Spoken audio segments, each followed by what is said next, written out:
Bonjour à toutes et à tous, très ravi de vous retrouver pour ce journal de ce 1er février. Il est 15 h sur nos antennes. Les titres à présent. Le chef de l'État a participé à la cérémonie hier d'inauguration du nouveau centre touristique de Chebele, aux côtés de son collègue de la Somalie de l'Éthiopie, aux nouvelles du monde régional. Une lueur d'espoir pour 20 000 malades à Gaza.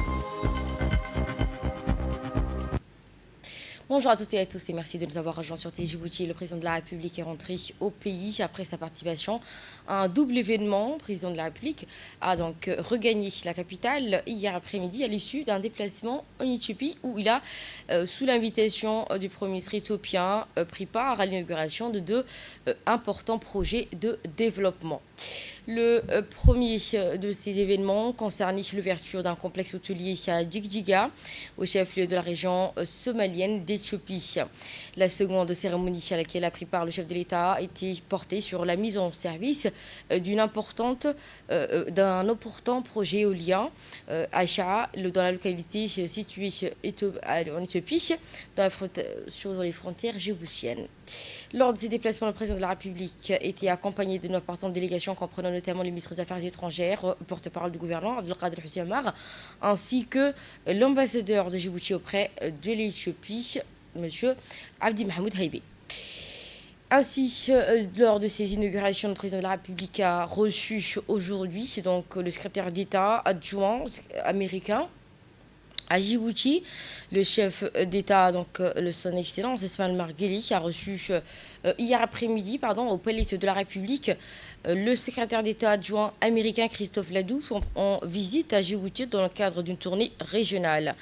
Cette audience a été l'occasion pour les deux parties de faire un large tour d'horizon sur les relations d'amitié et de coopération entre les deux États et leur peuple. Les liens privilégiés qui s'étendent sur l'ensemble des secteurs d'activité, les entretiens ont également porté sur les perspectives de renforcement du partenariat bilatéral, notamment face à la multiplication des crises et défis sécuritaires auxquels la région est confrontée. Le secrétaire adjoint américain, accompagné d'une importante délégation également, comprenant le chef de commandant militaire, le général Dagvin Anderson, ainsi que l'ambassadrice des États-Unis auprès de Djibouti, Mme Cynthia Kertsch.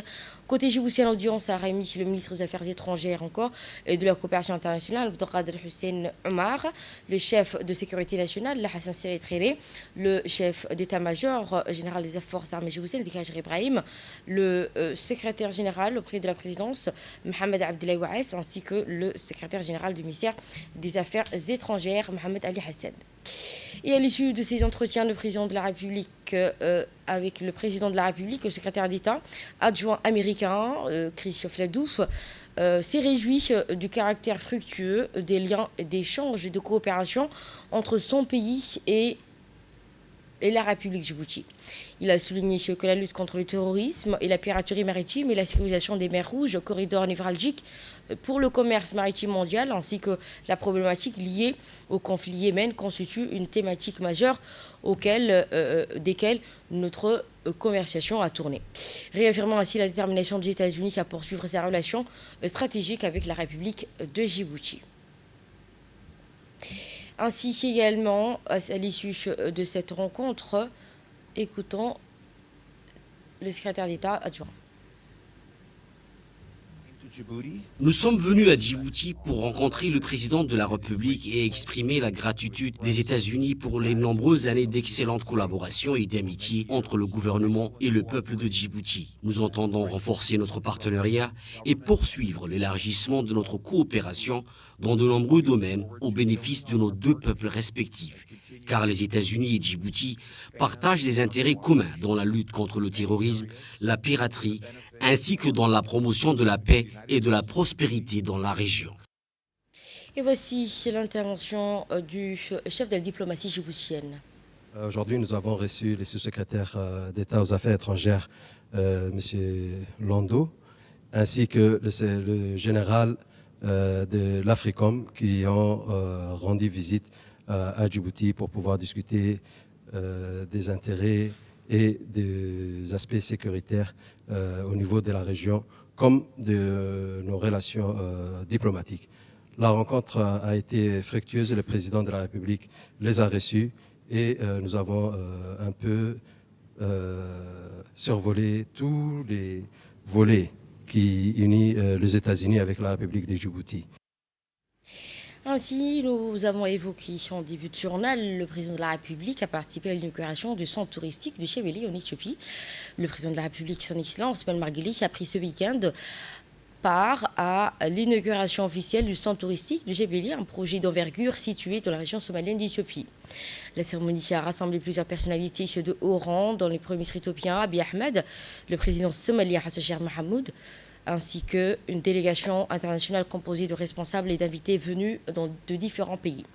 La première phase du Chebeli Resort implanté dans la zone de Fafen, aux environs de 29 km de Djigdjiga, constitue une étape décisive dans la stratégie nationale en termes de développement touristique. Selon l'agence de presse éthiopienne, ce complexe s'inscrit dans l'initiative fédérale Dine for Nation, qui vise à doter l'Éthiopie d'infrastructures touristiques de classe mondiale. S'étendant sur 385 hectares, le projet ambitionne de stimuler la croissance économique et de créer des emplois, ainsi attirer des visiteurs locaux et internationaux. Lors de cette visite des installations, les dirigeants présents ont exprimé leur satisfaction quant au rythme et la qualité des travaux, ainsi les entrepreneurs et équipes techniques impliqués dans la construction ont été félicités pour leur engagement et leur efficacité.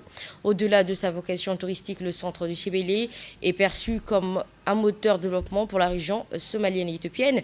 Les autorités ont souligné également le rôle stratégique dans l'attraction des investisseurs, le dynamique au niveau économique, ainsi légal favorisant le patrimoine culturel. C'est une inauguration marquant ainsi un tournant majeur dans la région, désormais au cœur des ambitions de modernisation et de croissance du pays. Ainsi, le président de la République qui a pris part à cette occasion de l'inauguration, saluant ainsi l'engagement de ce projet pour la région et le rapprochement. Nous sommes honorés d'être présents aujourd'hui en ce lieu pour prendre part à cet événement important. Ce complexe, qu'il s'agisse d'un ressort, d'un hôtel ou d'un espace de loisirs, a été aménagé sur une superficie estimée à près de 300 hectares afin de constituer un espace de rencontre et de rassemblement pour les populations de la région, de l'État régional, ainsi que pour l'ensemble du peuple somali. Ce que nous constatons aujourd'hui représente une réalisation majeure et une source de fierté. Il s'agit du fruit d'efforts louables, dont le mérite revient, après Dieu Tout-Puissant, à l'initiative personnelle de son Excellence le Premier ministre, qui a œuvré avec détermination à l'amélioration des conditions de vie des citoyens, à la promotion du rapprochement, au renforcement de la cohésion sociale et à l'ouverture de nouvelles perspectives de dialogue entre tous les Éthiopiens. Ce projet, qui traduit le savoir-faire et les compétences des Somaliens, vise à encourager le rapprochement, à attirer des visiteurs de toutes les régions, y compris ceux venant de l'étranger, à faire connaître l'Éthiopie et à offrir aux populations un cadre propice à la rencontre et à l'intégration. Il réaffirme également que les portes du pays sont ouvertes à tous, sans exclusion ni discrimination, et que toute personne venant avec des bonnes intentions est la bienvenue dans l'intérêt général et pour un bénéfice mutuel. L'Éthiopie s'est engagée sur la voie du progrès et poursuivra, avec la grâce de Dieu, son élan de développement conformément aux aspirations et aux besoins de son peuple, tout en renforçant l'unité de ses composantes, les liens de fraternité entre ses différentes communautés et les valeurs de coexistence pacifique. Nous prions Dieu de préserver l'Éthiopie dans la sécurité et la stabilité et d'accorder à tous ses citoyens. Et à son tour, le Premier ministre éthiopien s'est déclaré ravi d'assister lors de son allocution. À cette occasion de cette inauguration, le Premier ministre éthiopien a adressé ses remerciements personnels aux personnalités invitées à cette cérémonie, s'exprimant devant une foule rassemblée.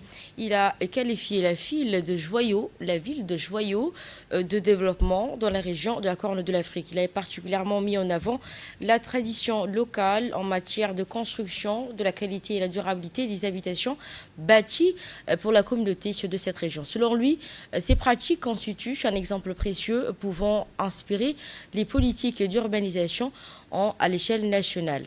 Plus loin, il a ajouté que cette inauguration s'inscrit dans une vision plus large visant à promouvoir un tourisme durable considéré comme un levier clé du développement économique du pays. Le projet Chebele incarne-t-il mis en avant l'engagement du gouvernement éthiopien à valoriser les atouts locaux tout en stimulant l'économie régionale par le biais d'infrastructures modernes respectueuses de l'environnement. Et ainsi, le président somalien, à l'issue de sa participation à cette inauguration, a indiqué, exprimant également sa gratitude au Premier ministre éthiopien pour l'accueil chaleureux réservé à lui et à sa délégation. Il s'est dit impressionné de la transformation et le développement de la ville visitée il y a 10 ans. Il a beaucoup évolué. Le président somalien a également salué les découvertes faites dans le centre touristique, notamment les maisons Toukoul, le lait de chamel et divers instruments reflétant l'identité de la communauté somalienne. Il a remercié Mustafa ainsi le président de l'État somalien d'Éthiopie pour sa contribution à cette remarquable progression. Hassan Cheikh Mohamed a souligné également l'importance de la solidarité parmi les Somaliens de la Corne de l'Afrique en rappelant que les Somaliens venus de Mogadiscio avaient investi dans la région éthiopienne sans se sentir étrangers, tout comme donc étant frères et amis dans un même territoire. Et ainsi, le Cherdon a indiqué également ses félicitations aux investisseurs et à ce projet, c'est qu'il a salué pleinement. Autre nouvelle de ce 15h, le ministère du Budget lance une nouvelle réforme financière. Aujourd'hui, ce dimanche, à l'hôtel Kempinski, le ministère du Budget a inauguré une nouvelle séquence de la réforme financière, organisant un atelier de réflexion sur la révision des métiers comptables. Placé sous le thème « Former pour sécuriser la réforme financière », cet atelier qui se tient sous l'égide du ministre du Budget, son Excellence Ismaël Ibrahim Roblé. La cérémonie d'ouverture marquant ainsi l'exécution de la l'hymne nationale djiboutienne et la lecture de sa Coran s'est déroulée en présence de l'ensemble des responsables du ministère du Budget, directeurs généraux, cadres centraux, agents comptables, régisseurs, trésoriers régionaux. Une présence massive qui traduisait d'emblée la portée institutionnelle de cette réforme. La séquence suivante a été consacrée à la présentation du programme de formation des agents comptables. Le professeur Farouk Emissi de l'Université de Paris 1 a indiqué dans une intervention que cette formation a été conçue comme outil opérationnel qui permettra aux agents de suivre en temps réel la trajectoire financière des institutions et d'anticiper les tensions, de produire une information directe, utile à des décisions publiques.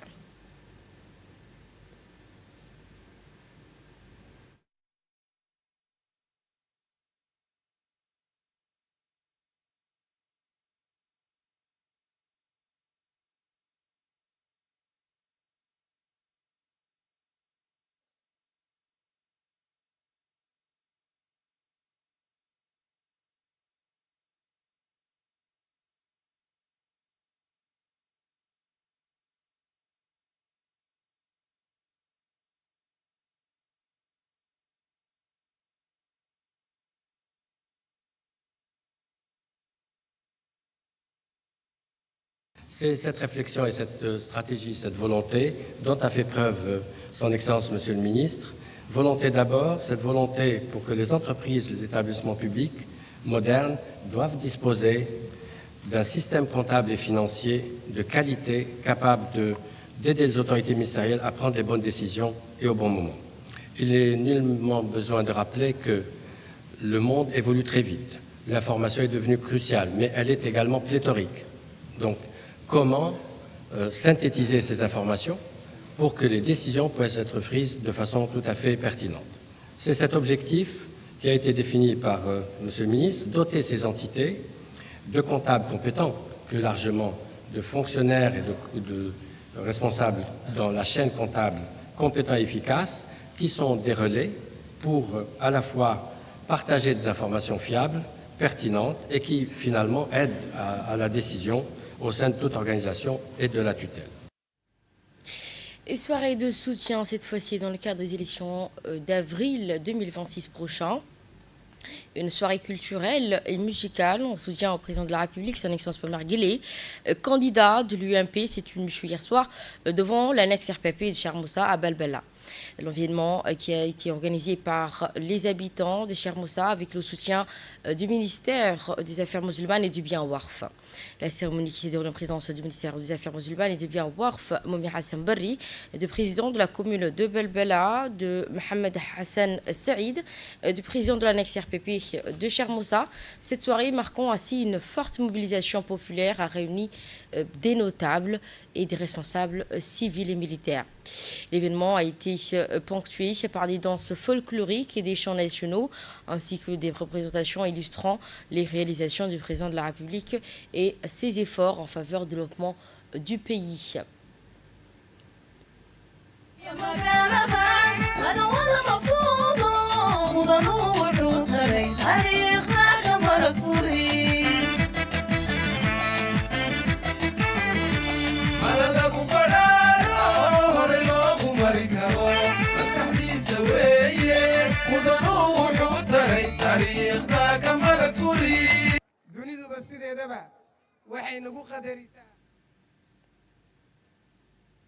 Les différents intervenants saluent les réalisations majeures accomplies sous la direction du président de la République, notamment en matière de développement économique. Écoutons.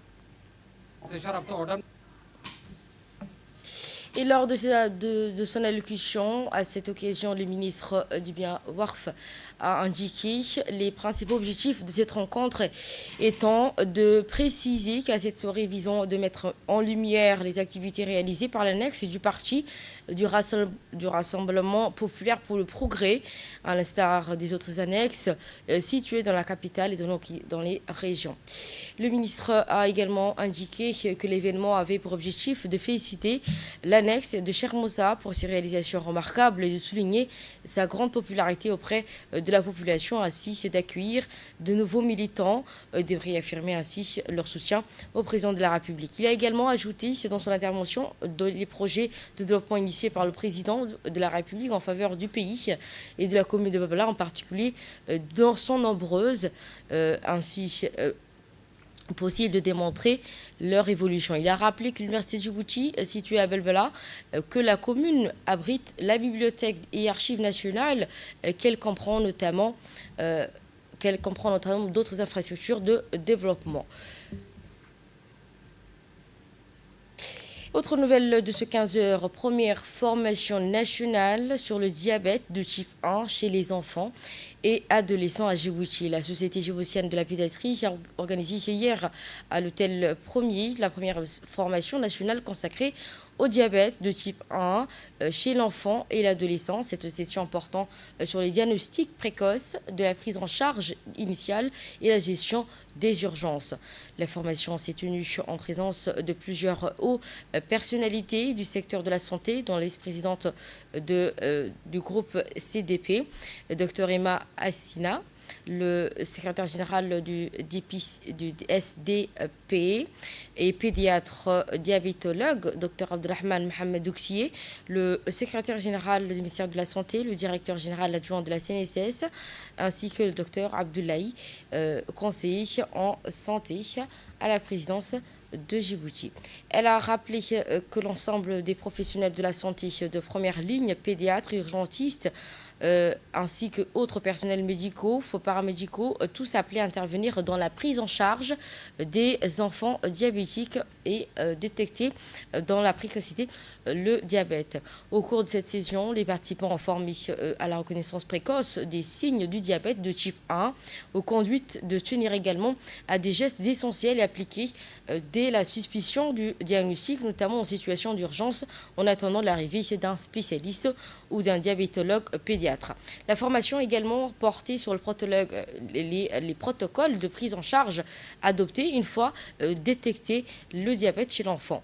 Ainsi, l'ensemble des enseignants ont assuré que le docteur Abdelrahman Moumin Douxié, le secrétaire général du SDP, ainsi que le principal initiateur de cette première formation nationale, son expertise, de son engagement ainsi que sa vision ont permis de proposer une véritable cahier de guide.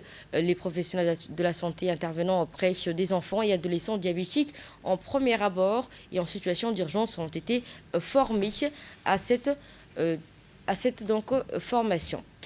Écoutons donc la première extrait de cette intervention. Première formation nationale consacrée au diabète de type 1 chez l'enfant et l'adolescent, à sa prise en charge initiale et à la gestion de ses urgences. Le diabète de type 1 est une maladie chronique, vous le savez bien, lourde, au fardeau médical, humain et social considérable. Il affecte durablement la santé, la scolarité, la vie quotidienne de l'enfant, mais aussi de sa famille, et l'avenir des enfants et des adolescents.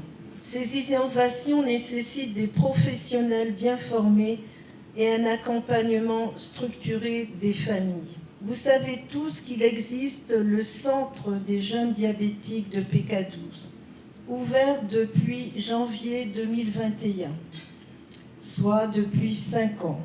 Il joue un rôle primordial dans cette dynamique. Il accueille aujourd'hui près de 500 jeunes patients suivis et soignés gratuitement. C'était donc l'intervention de la pédiatre Assima Ema. Écoutons à présent le secrétaire général près du ministère de la Santé. C'est avec un grand plaisir que je prends la parole aujourd'hui à l'occasion de cette conférence organisée par la Société djiboutienne de pédiatrie consacrée au diagnostic et à la prise en charge du diabète de type 1 chez l'enfant et l'adolescent. Je tiens tout d'abord à saluer chaleureusement cette initiative qui témoigne, une fois de plus, du dynamisme, du professionnalisme et de l'engagement constant des pédiatres djiboutiens au service de la santé de nos enfants. Comme à l'accoutumée, je souhaite exprimer au nom du ministère de la Santé nos sincères remerciements aux médecins et aux organisateurs de cette conférence.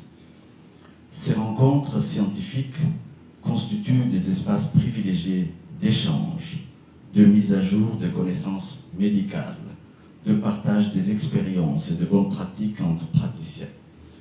Elles contribuent directement à l'amélioration continue de la qualité de soins et renforcent les capacités de notre système de santé. Le thème abordé aujourd'hui revêt une importance toute particulière. Le diabète de type 1 chez l'enfant et l'adolescent représente un véritable défi médical, mais aussi social et familial, quand on sait le fardeau social et économique que représente sur nos familles. Son diagnostic précoce et sa prise en charge adéquate conditionnent non seulement la survie des patients, mais aussi leur qualité de vie et leur avenir. À ce titre, le rôle des pédiatres et des professionnels de santé est fondamental. Tragédie routière, cette fois-ci dans la nuit de 31 janvier 2026, aux alentours de 3 h du matin, sur la route de Venise, s'est produit un accident au niveau du rond-point situé devant le dry port. Un camion poids lourd en provenance du port de Djibouti a quitté les chaussées avant de percuter le carrefour. Suite à une demande d'assistance de la police nationale, le GRU élévatrice de la gendarmerie a été mobilisé pour procéder à le relevage du camion. Pendant toute la durée de l'intervention, la circulation a été maintenue et sécurisée par la police nationale et la brigade routière, soutenue par les gendarmes de l'escadron de sécurité routière, évitant ainsi toute perturbation majeure du trafic. À l'issue de l'opération, le camion a été évacué en toute sécurité, sans incident supplémentaire ni risque pour les usagers dans les environs. Les autorités rappellent donc aux conducteurs de l'importance du respect des règles de sécurité routière, ainsi qu'une vigilance accrue, particulièrement lors des déplacements nocturnes. Également, dans le national de cette journée, l'association pour la promotion de l'éducation physique et des sports scolaires, en collaboration avec le ministère de l'Éducation nationale, de la formation professionnelle et la Fédération djiboutienne d'athlétisme, a lancé samedi 24 janvier au CM de Fikizawa, dans toutes les régions de l'intérieur, la deuxième phase de détection des meilleurs talents sur les 800 à 1500 mètres. Plus de 3000 élèves de Djibouti-Ville et des régions de l'intérieur ont participé à cette compétition. Cette détection s'inscrivant dans un processus national visant à sélectionner les meilleurs athlètes pour leur qualification aux Jeux nationaux finales d'abord et nationales prévues le 2026 et 2027 en Afrique. La compétition a été ouverte aux collégiens, lycéens, garçons et filles pour les distances de 800 à 1500, les disciplines où nos jeunes se distinguent le plus. Cette épreuve mêlant assise, résistance et stratégie a permis aux encadreurs de détecter et experts de détecter donc les potentiels dans l'équipe djiboutienne. Ainsi, notons également la participation d'élèves à besoins spéciaux du Centre des enfants à besoins spéciaux, soulignant ainsi la volonté d'une détection inclusive à l'échelle nationale et de former des équipes scolaires prêtes à représenter Djibouti lors des compétitions internationales. Du sport scolaire, sous le parrainage du ministère de l'Éducation nationale et de la formation professionnelle, et en collaboration avec la Fédération djiboutienne d'athlétisme, organise la première phase de la détection en vue de la préparation des Jeux africains scolaires qui vont se dérouler au Nigeria en 2027 et de la Fédération internationale du sport scolaire. Rappelons que ce premier samedi 17 fera suivre à deux autres phases, le samedi 24 et le samedi 31.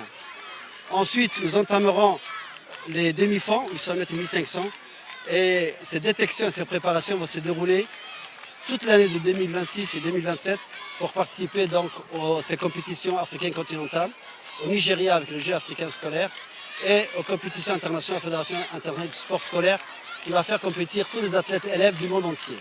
Je vous remercie. Et passons dans l'actualité hors de nos frontières. Plus de 200 morts dès l'effondrement d'une mine de coltan dans l'est de la République démocratique du Congo. Asma Abaka nous en dit plus. 200 personnes ont été tuées cette semaine à la suite de l'effondrement de la mine de Rubaya, spécialisée dans l'extraction du coltan dans l'est de la République démocratique du Congo. C'est ce qu'a déclaré Kambere Muiza, porte-parole du gouverneur, nommé par les rebelles de la province où se situe la mine. Le responsable a précisé que l'effondrement s'est produit alors que des opérations minières étaient en cours, entraînant l'ensevelissement d'un grand nombre de travailleurs à l'intérieur de la mine, alors que les équipes de secours font face à d'importantes difficultés pour atteindre les victimes en raison du relief accidenté de la zone et du manque de moyens. La mine de Rubaya est considérée comme l'un des sites majeurs d'extraction du coltan, un minerai stratégique utilisé dans l'industrie des appareils électroniques, tandis que les effondrements de mines se répètent dans l'est du pays.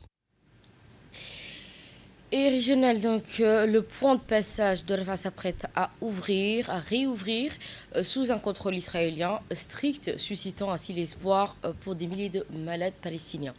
Asma Bakar.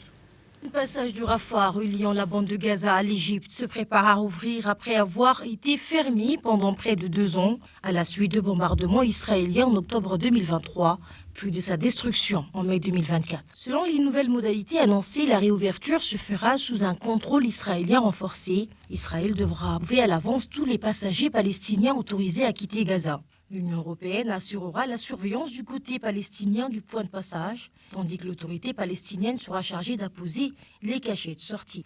Israël conservera néanmoins un mécanisme de supervision à distance sur l'ensemble du processus. Sur le plan humanitaire, la reprise partielle du fonctionnement du point de passage du Rafah représente un espoir crucial pour environ 20 000 patients, nécessitant une évacuation médicale urgente dans 4 500 enfants dans un contexte d'effondrement du système de santé à Gaza. Ce sera tout. Merci à vous de nous avoir suivis. Merci à l'équipe technique et à la régie. On se retrouve à 22h pour une autre édition.